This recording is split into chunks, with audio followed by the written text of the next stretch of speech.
This past Saturday, hundreds gathered in downtown Toronto for the March for Science. Durham Now was there and caught up with some of the participants from our region. Science is under attack. What do we do? Stand up, fight back! On Earth Day, scientists, teachers, students, and science enthusiasts joined together in hundreds of locally organized rallies around the world. Closer to home, organizers of Toronto's march say they wanted to advocate for scientific integrity, that is, science without politically motivated vetting or filtering.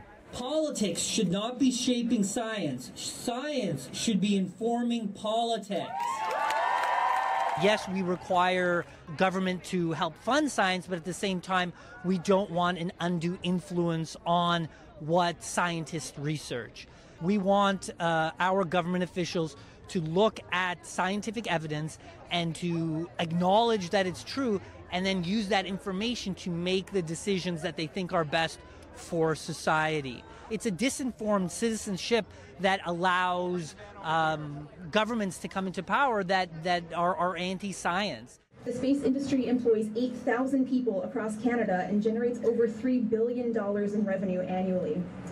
But the budget for the Canadian Space Agency, and yes, Canada has a space agency, is a mere $373 million.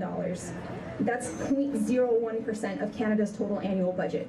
The nonpartisan march has been described as the first step in a global movement to defend the vital role science plays in our everyday lives. It's not an ideology, it's not a philosophy, it's a process, it's a method, it's how we do something with the goal of obtaining the truth. It's beautiful in and of itself, but at the same time, it's the engine that feeds our curiosity.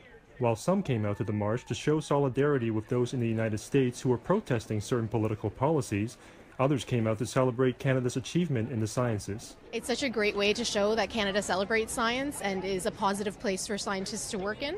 I think there's a lot of room for improvement, as there is anywhere, and I think that will be part of the conversation today.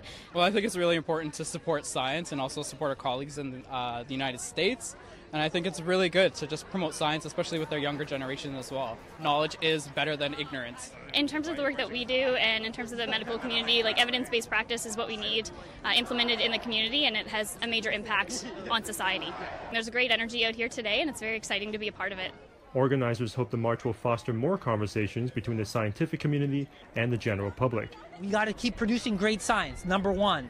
Second, we have to connect with communities, with not just our students that we reach in our classrooms, but in society as well.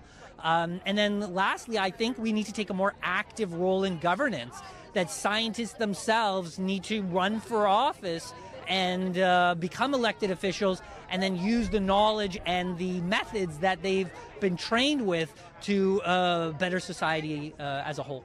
In Toronto, Johnson Lai, Durham Now. But beyond the Canadarm, Canada built the landing struts on all of NASA's Apollo lunar landers, including the Eagle that took Neil Armstrong and Buzz Aldrin to the moon to help them become the first humans to walk on the surface of another planet.